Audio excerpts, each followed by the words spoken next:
Good afternoon, everyone. Happy Friday. Hopefully it's nice and sunny where you are. Thank you to everyone that is joining in live. Service accommodation Q&A today doesn't just need to be about service accommodation, Airbnb, holiday rentals, holiday cottages. We can talk about property, we can talk about business, we can talk about mindset, anything you guys want to know.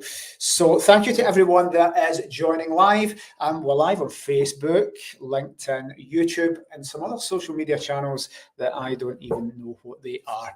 And the tech team have set all this up behind the scenes. I'm loading the questions in today. Our glamorous assistant Chloe is on holiday, so I've got your pre-submitted questions and I'll bring them up on screen. So I'm going to jump in. I want to keep this to 30 minutes, so I'm going to do rapid fire ones. Guys, if you're asking questions that are a little bit more complicated and going to take like 10, 15 minutes to answer, I will do some separate ones for them, upload them on the social media channels. I want to you guys to appreciate your attention. I want to reward that with some rapid fire questions, get through as many as I can, deliver as much value as possible. So guys, welcome to everyone that is watching live. We've got some special guests. I'm answering some questions. If you saw the social media, I was down in Birmingham at Sapphire Court looking at those properties, that block of 70 properties, myself and the other agent dealing with that. So there's some questions here that they have asked. I'm going to do some live questions from the rest of the investors there. And I've always got some online trolls, always the one online troll from LinkedIn that likes commenting on my stuff. So no doubt they'll make a little appearance as well. Let's jump in and get to the first question, guys. What are the initial costs to set up serviced accommodation? This is something everyone asks at the beginning. So every single person needs to understand that when they start their journey in serviced accommodation. The overarching thing to this is, guys, I think it's going to cost you a little bit more than what you might anticipate. Very rarely do I see budgets come under when it comes to this. 20 odd years ago when I was setting these up, I thought I had everything in place, guys, but it just keeps adding up with things that you don't expect, things that you forget, and things that just slip your mind and you wouldn't expect your target guest to need. So the initial cost all depends on the property that you have, the size of the property, and most importantly, the guest at the end of the process. Who are you trying to serve? So if you're doing contractors, for example, guys, like basic muddy boots contractors, it's going to be a lot less than a big family cottage. So contractors just there Monday to Friday. I'm not saying make it basic, it could be luxury for contractors, but if you are looking after a 5-bed property with a couple of families there, you're going to need a lot more. So the costs are going to be more than what you would initially anticipate. We're going to furnish it. We need all the fire safety checks, all the different compliance legislation in place to make your property safe. So guys, don't underestimate this. Get a spreadsheet, add it up, and make sure that you are not missing anything.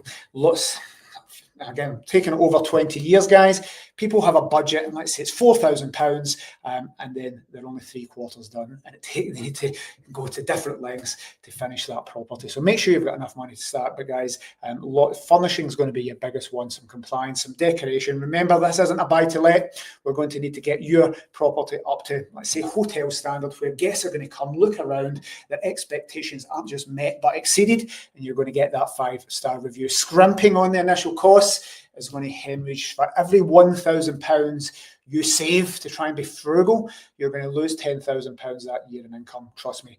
Remember, guys, we've got seconds to capture somebody's attention, and everyone has professional photos. They're kitting their properties out well. If you are scrimping on the cost and doing it on the cheap, putting your Uncle Dave's furniture in that's sat in a dusty property for 2 years and you think you've saved money, you won't. You'll be hemorrhaging money. So the costs there, relevant to your property, and don't underestimate what they are. The next question. How hands-on do I need to be if I go into service accommodation? Totally up for you. Pillow Partners is a management company. Our value proposition is to create hands-off businesses. Essentially give our team the keys, guys. You don't need to do anything. You'll just get paid once a month. So that's what most agents should be doing for you. And I can only speak about my business, Pillow Partners. So fully hands-off if you want it. Now, guys, there are other services there should you want to be more involved. for us, we call it the partnership service. We work in partnership with hosts. They'll do the on-site stuff. We do the marketing, the financials, get everything in place, the pricing, all the software technology, drive the guests. And you can actually, I'm not saying you save money because it's going to cost you money for your time, but you can clean it yourself, you can check the guests in yourself, you can take over the customer service, so you can be fully hands-on where you're doing everything, answering the phone to guests, essentially on call 24/7, like a hotel receptionist, answering messages, working the algorithms and all the online travel agents, or you can just give it to an agent. And sometimes agents have a service in between where you can tailor that. So it's totally up to you guys. You can do it all yourself and do absolutely everything. You can give it totally hands-off. We've got owners that I think the longest owner we have is maybe 12 years, maybe even longer. 12 years, in fact 2007, however long ago 2007 is, that's our longest host. They've never done anything with their properties. We've managed it fully. So you can disappear, retire, travel the world, focus on your family or hobbies, and not do anything should you choose.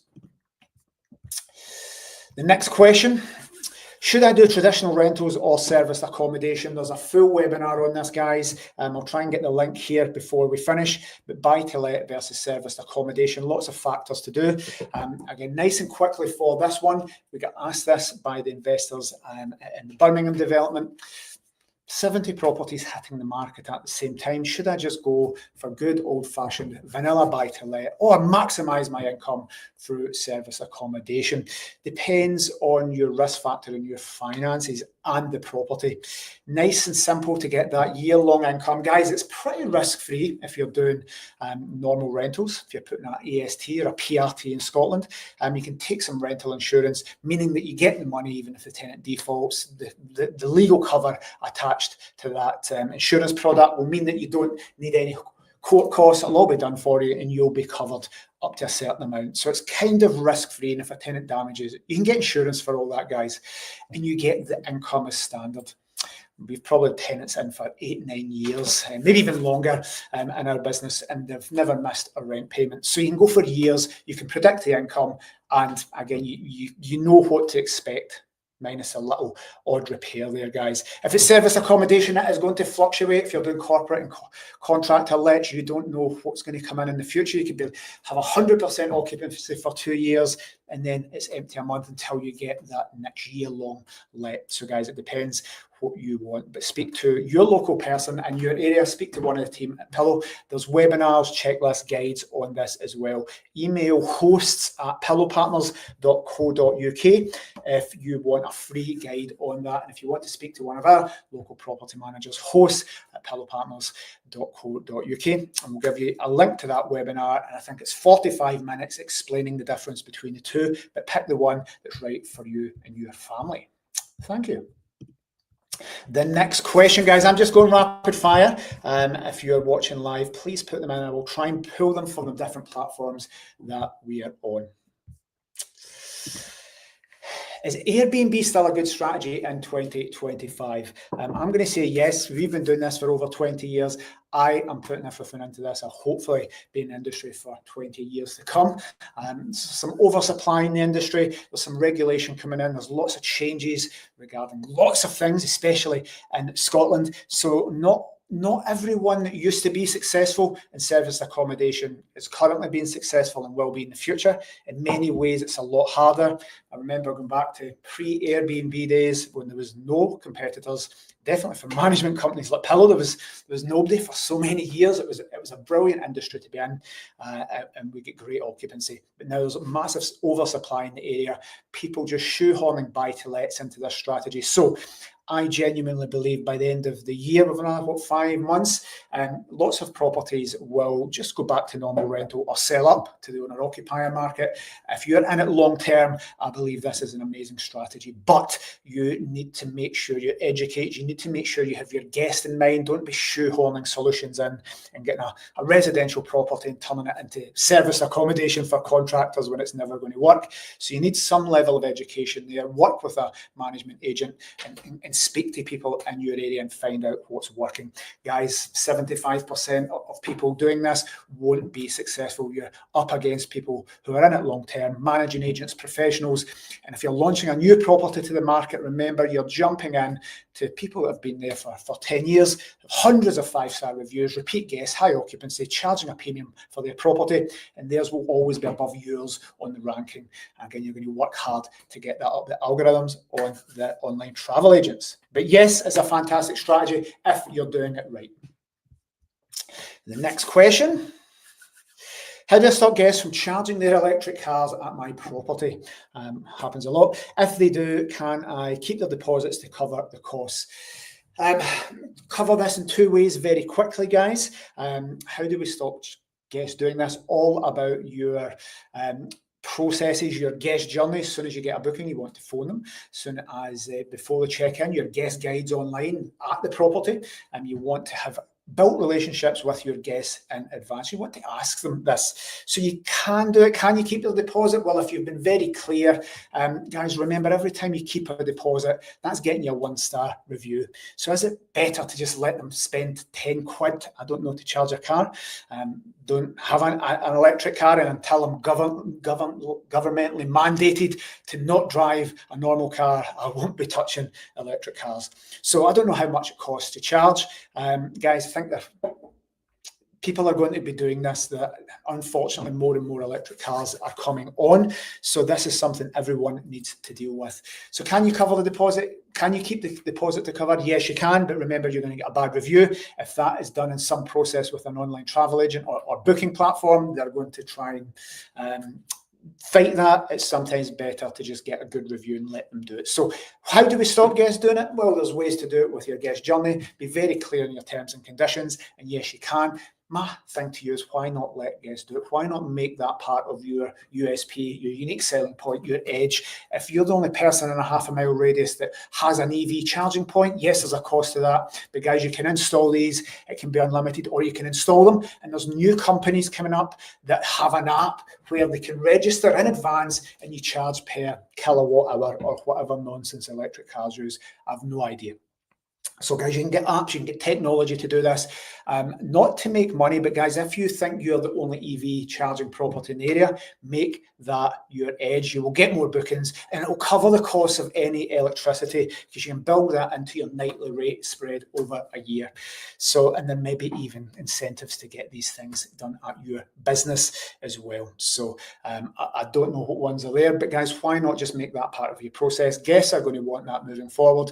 And if they're going to circumvent it and have these little chargers putting pins in properties with their electric vehicles, because nobody's going to drive to your property and not charge their car if they need to. They're not going to just let the battery die and not do anything. They're going to charge it if they need to. But when they're plugging these adapters into your 3-volt, your 3-point prong thing in the UK, then that's probably not good for insurance. It's probably very slow to charge their car, and it's probably dangerous. So you don't want that invalidating your insurance. So you can put a plug in. You can just make it clear, no, you can't do this. I don't want you doing it. We monitor it. Or you can just make that part of the guest journey. And I think you will make more money that way, because it's up. People are going to want it. So you can make that a value add, and you can get apps and technology. I'm trying to get one on the podcast that actually they can register and they pay for what they use. So how amazing is that solution? Next question, guys. What happens if a guest damages my property or breaks the house rules? The last part about house rules, guys, lots of self-managed property owners, old school holiday cottage owners have lots of rules. And if we look at the forums, there's a lot of energy wasted on a guest not taking bins out or breaking a glass or something. For our host, we always, the 8 things to expect as a serviced accommodation host, as an Airbnb owner, and you will get some damages. So every time you charge a tenant and take the money off them or ask them for more money, you're getting a 1-star review. They're never going to come back. They're going to be upset unless they're super reasonable and approach you. But when you start enforcing these house rules, that's a guest that's never going to come back to your property. Now, as a managing agent, we need to balance up that customer experience with protecting the property and the interests and the finances of our hosts. So good communication is good here. We said in a previous question, build a relationship in advance with your guest calls as soon as they book, pre-check-in calls 24 hours after they move in, and make them if they break something, they're going to have an emotional bond with you. They're going to want to make that right. So if a guest damages your property, and you do need to take a big deposit, hopefully you've taken a deposit in some form. You can perhaps claim an Airbnb's insurance if you get the right stuff and want to follow through on that. But I think our team take pre-authorizations of credit cards. But guys, where the credit card doesn't cover or doesn't work the damages that you want to claim, communication is key here. Phone them up, tell them, and many times our team have requested that money where it's been above the deposit. And again, we've just followed it through. You need to be quite forceful here with guests that don't pay and the damage it. I mean, really damage it. The totally destroyed properties. Just keep following through, and our property managers will do that. But again, it's not a nice situation if you're an owner-manager, and you don't want to cause loads of aggravation and have those difficult conversations. If you've got a group of young lads, for example, jumping into your property and it doesn't feel right, well, maybe you can get some help on that. But guys, communication is key here to prevent it. And your house rules, I want you to double check. Do your house rules prevent you from getting good reviews? Is it worth following through in that? If it's something tiny, again, let it go. It's not worth losing a good review and a potential future customer and advocate for your property. The next question. Any advice on getting more bookings from Airbnb? I've got less than half the bookings I did last year. So guys, some nice comments here. Thank you guys. I'll get to those after this. Advice on Airbnb. Thankfully, Angela comes to our office from Airbnb. She flies up from London and she gives us great advice on this. She brings the stuff up behind the screens. So thankfully, we've got a lovely Airbnb account manager. So she tells us all the little tips and tricks for this. There are so many, guys. There's more properties now on Airbnb than there were before. Airbnb is very guest focused, so there's certain things you need to do. Get back to people as soon as possible. I'll get through as many of these fast because it's a whole day topic, this, because Airbnb come up, tell us, and it's a whole day of teaching the team, and we have monthly calls on this, and Booking.com and VRBO as well. We've got account managers with them. But guys, you need to make sure everything's ticked. Airbnb, as you load your property, sometimes you miss stuff, so getting things ticked correctly for your property can get you 18% more. Changing your cancellation policies, and I've just changed all this, but when Airbnb come up, there was some of our properties set to super strict. It's our job as an agent to protect our hosts, and if they wanted super strict cancellation policies, we changed it on the advice of Airbnb, which gave a little bit more flexibility to the guest, but more risk to the host. But we get 28% more bookings. So if you set up Airbnb correctly and tick the buttons, you'll get 28% more bookings. You want to make a wow picture, the best one that stops the scroll. You want to make sure you're talking nice descriptions, professional photos, guys. I don't know how often I see it. Bad photos of someone taking it in an iPhone. You don't want to spend £200 on professional pictures. Go onto Airbnb, search your area, see what your competition is doing, guys. Not always about money, but there's so many properties in Airbnb, and the algorithms, you need to work this. It's quite mystical and it takes a long time. You need to get to page one, and if you don't respond to messages fast, you don't get bookings, you get a few bad reviews because you take their deposits. Airbnb punishes you, but it rewards you if you're a good host and have a good property and provide a good guest experience. So there's a big piece around this, guys, but a nice simple one to get 28% on average, as Airbnb tell us. Go on and make sure you've got all the boxes ticked and everything is right and your property is set up correctly. That's the easiest one for you guys. Thank you. Let's go and see one of the questions here. I'm going to bring this one in. So the pre-submitted questions we will get back to. Elsa, thank you. Thanks for the session. Can you tell us how to pick the right property for serviced accommodation in city centre at higher rent, or out the city centre means lower rent but less occupancy? So great question. How do we pick for what works? Because if we look at this map, that's our property managers all across the UK. hopefully covering most of the UK now. Well, what area would work? If you speak to somebody, Liz in Lancashire, she'll say some certain areas in Lancashire. If you speak to Emma in Glasgow, she'll tell you the West End of Glasgow for corporate. If you speak to Lindsay in Sussex or Becky and Matt down in Devon and Cornwall, they'll all have different answers based on their area. But yeah, so what I would say here is, who is the guest that you want to service at the end? So if we are wanting to service holiday homemakers, holiday guests that want a nice trip, it might not be Birmingham city centre, for example. It might be a coastal property. It might be Whitby, Filey. It might be the Lake District, Peak District, the lovely classic holiday home areas. If you're looking to service families that are going away on a summer family break, for example, then that's going to be totally different to servicing a corporate, a bank manager, a doctor, contractors. So you need to think, who do I want to give value to? So you're right. In a city centre, you're probably not going to get low-end budget contractors because they're going to have all these charges to get their vans in. They're going to park it. They're not going to feel safe with their vans in city centres. They're going to want something out with city centres that's more budget orientated. They can get parking easily and they've got transport links to get to where they want to get. They're not going to want to sit and fight for an hour to get into a city centre, to pay 3 times as much and have LEZ charges. That makes sense. So if we service somebody and we have someone in mind that we feel we're going to add value to, it could just be the classic Airbnb leisure market. If you're going to places, I don't know, like York, people coming on holidays, Windermere, for example, in the Lake District, well, we kind of know who these people are and what they are going to want, so we can focus on that. Now, that's easy for me to say. We find the guest and then we can get a property and design an experience that suits them.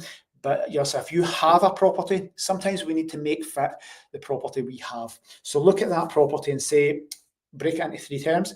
Is it going to be the leisure tourism market, the kind of classic Airbnb market, a couple of nights to maximum a few weeks? Is it going to be high-end corporate lets to doctors, professors, to businesses? Or is it going to be contractors, between 2 and maybe 6 people sharing a property, relatively low budget, but has the facilities to service contractors, and we can make your property fit to the guest? But just jumping in and mixing the two, a property is kind of set up for contractors, but the target market in the area that you're operating in is holiday homes. You're going to get lack of interest and bad reviews. Hopefully that makes sense. Yes, I'm going to come back because you've asked 2 questions, my friend, so thank you very much for that. Next question, what is the process for switching from another management company? Guys, this is all about communications here. If you are looking to switch from your current agent to someone new, you just want to speak to that current agent, really articulate the reasons you're leaving. They'll try and keep you, of course, but if you can't reconcile that relationship and make it work, guys, just jump in and get your new agent. But your new agent needs to treat your old agent with respect. You want your new agent doing all the work for your old agent. Your relationship is going to be with the new management company, and if their communications are good enough, your old agent will be comfortable just passing that over. If your new agent is going to begin and be quite arsey and arrogant about getting a property off them, I think new agents still like this. I remember getting keys from agents many years ago and going to their office and getting keys and feeling smug about it. That's not the way professionals act. We treat the other company with respect, and we understand that, listen, this is a new relationship. So I like to phone the agents up and say, hi, listen, your current client's chosen us as the agent. We want to make it as easy as possible for you. So here's the exit date. If you get all the information in place, we'll honour your bookings. We'll make sure your business doesn't get financial charges from bookings. We'll honour your bookings. We'll make the process nice and simple. So get them working in partnership. Hopefully you're leaving your agent and it's not too hostile, but your new agent should be able to manage that process. Essentially for us, nice and simple, sign a mandate saying that you authorise us to act on your behalf, and your property manager locally will deal with the whole process and work with your previous agent to get things transferred over in the nicest, friendliest way, in line with what you want. Next question. I'm trying to stop this at half an hour, guys, so I'll get through all the questions as fast as I can. What are the common mistakes new Airbnb landlords make, and how can I avoid them? So I had said previously that we're fortunate enough to get Airbnb to kind of train us to come to our office and teach us this. So it's a big hefty piece, but if I can spend a couple of minutes giving you an answer to that. Remember, when we're doing some pricing analysis, we're looking at the market and the statistics that current properties are achieving. When we put our property onto the market, people then have a choice. Your new property that's the same price as an established property with 100 5-star reviews, they're never going to pick your property, all things being equal. They're going to go for the tried and tested social proof. The new property is new without any reviews. So we want to incentivize that. We want Airbnb to start rewarding you via the algorithm and pushing you up to the front of the pages. And to do that, they're going to want you to be getting responses fast online. They don't want you to leave guests. They don't want you cancelling bookings. They don't want you having really strict cancellation policies. So think of it like a computer program. How do we make that in our favour rather than punishing us? So mistakes, pricing it far too high. Again, there's a timeline, there's a launch phase, a growth phase, and a maturity phase for any property, any business life cycle. And it's the same for your unit. If you price it too high initially, you're not going to get interest, and it's just going to slip page by page to disappear. You want to respond to things very quickly. So a mistake we make is just pissing off for a weekend and not answering your messages. Airbnb will see you're a kind of bad host there. So you want to answer messages very quickly. You don't want to cancel bookings. And sometimes there's a balance of getting your property up online to start earning money. Then you can start furnishing it, painting it, and doing different bits and improving things. There's something to be said for getting a minimum viable product out and start getting out there and making money. But remember, if you are putting something out that's substandard and you're cutting costs in the furniture and you're putting crap in, people are just going to scroll past that. And Airbnb are going to say, we don't make money from that property. Nobody's interested. It's had a bad review because it's not been cleaned or the host turned up late or something. They'll punish you by putting you at the back of the algorithm. So not just Airbnb, but other platforms as well. So guys, look at that. You need to appease the algorithm. You need to be a professional host. You need to look at what your competition is doing. If you've maybe bought a deal off a property sourcer, don't take their figures for granted. Yes, it may make those monies, and it probably will after you get past the growth and the launch phase. But going on and expecting the same as a well-established unit, unless yours is much better, is a mistake. Lots of things I can do here, guys, but I want to cover all the questions. But guys, just think about it. We need that algorithm to push you. Every action you take pushes you up nearer page one rather than pushing you away. Lovely. Right. Let's thank you. Yes, great advice. Thank you. Don't have a property yet. Seeking to rent this, guys. If you're doing rent to rent, the nice thing about that is, if you don't have a property, that's good because you're stuck with that property and you need to make it work. So if you're out there trying to get a rent to rent, you can find out what you want to specialize in. Let's assume you're self-managing. So you can then have your geographical area and say, if I'm self-managing, I don't want to be driving 2 hours to get there. So maybe within a 45-minute drive radius, let's say half an hour, 20 kilometers. So you've got your postcode area that you want to service.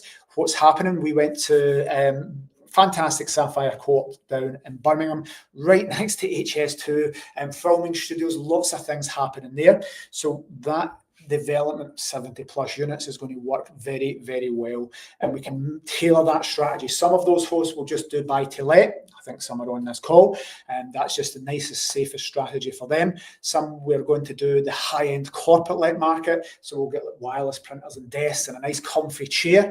You won't need that for families and contractors. So we'll split those properties out based on the property itself and the floor plans and where it is in the building and what the host wants, and we can specialize in that. But guys, if you're doing rent to rent, you can actually use that as a thing to get rid of deals that you don't want, get your criteria, because once you put yourself in the rent to rent market with deal sourcers, you will get lots of deals across your desk, and you need to discount as many as possible. So you can have your criteria and say, nope, doesn't meet my criteria. And then you don't get roped in to get emotionally attached to properties because you're saying, no, I definitely want a 2-bed or a 3-bed. It's not in my postcode area, or it's not going to service the guest that I want. Hopefully that makes sense. Lovely.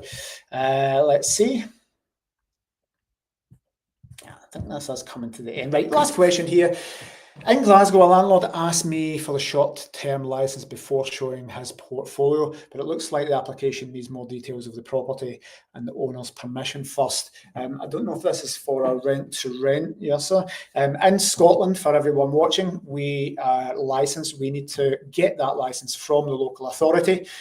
So if you're doing rent-to-rent in England, assuming it's all legal, you can get that property, rent it for that fixed amount, operate it as Airbnb and keep the money.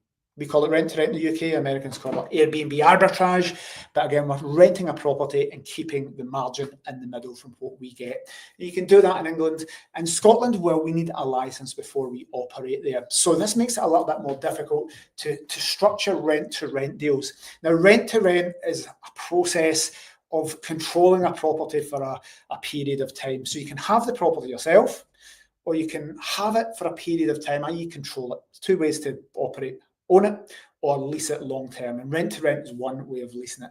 So would a landlord go through all the licensing process to get a rent to rent deal with an investor? Probably not. I've seen it happening, but most landlords are just going to want that guaranteed rent. Otherwise, they put it on the rental market. So a nice way around this, yes, a way around it, but a win-win situation is operating under a kind of joint venture agreement there. Rather than just renting the property and you taking all the costs and indeed all the risks, you work with the landlord and say, I will operate this a buy-to-let. You continue to pay the mortgage, you continue to pay all the bills. I will operate it and get this level of income projected, and we'll split the profit. So rather than the landlord doing a rent-to-rent agreement where they get a base level of income and you get to make the majority of the profit because you're taking the risk and doing the work, they give you the property, you do all the work, and you split the profit on a joint venture basis. That's much more exciting. It's less financially risky for rent-to-rent operators. Remember, if you're doing rent-to-rent, you're going to need, you're exposed for, let's say it's 3 years, 36 months of those rent payments you're legally signing up for. If you want to keep doing this, you're going to have £5,000-10,000 to set these deals up all the time. So it's harder to scale up. But if you're operating on a joint venture basis, guys, then these landlords, they get to keep a little bit more of the money. So it's financially better for them if you structure the deal right. You make a little bit less, but you don't have the mortgage to pay or the rent to pay, you don't have the bills to pay. It's much simpler for you. And if you get owners that want to do that and earn a little bit more money, you're happy to take a little bit less with no risk and no financial commitment where you're doing the work, they have the property. I think that's a much, much better solution. Hopefully that makes sense, guys. Right, thank you very much. I am just over the half an hour. I want to keep these short because I normally do them for an hour. The feedback is stick them to half an hour. Attention spans are lowering. I think I've seen all the questions, so thank you very much for that, guys. Appreciated. If you are watching back in the replay or watching anything on YouTube, Facebook, or LinkedIn, and you didn't get your question answered or you caught it too late, then please let me know and I'll answer it in the next one. I'm always looking to get nice pre-submitted questions that I know are going to add value. Joint venture, thank you. Yeah, joint ventures for me, if we start at it's like primary school, rent-to-rent's primary school, then you go to high school, then you go and get a degree and a master's degree. If you can structure joint venture agreements, profit share agreements, I think that's the daddy of rent-to-rent. We start with rent-to-rent, we do those deals, but actually, if we can get much better win-win solutions for the landlords and we can get strong relationships where those guys might have 10 properties and in time they'll bring them over to you. So doing joint venture agreements gives you the chance to demonstrate your worth, your trustworthiness to investors who have property. You're going to do all the work, you're going to have the experience, you've got the time, essentially. They bring you the property, and once you demonstrate that you're trustworthy and you're delivering on what you say, you can then go on and get more properties off them if they have them. Or that's a great case study. So they can give you a great case study. I took this buy-to-let, I changed it to this beautiful property. Here's the occupancy levels. Here's a transformation of a, let's say, a kind of empty 2-bedroom box of a property, just listings on Rightmove with kind of blank walls, and you turn it into a beautiful property. You can use that as a beautiful case study for future deals, and it just builds up trust. You're getting social proof that you've done this, and you just replicate that model many times over. Thank you for the questions, guys, and I'll see you on the next one.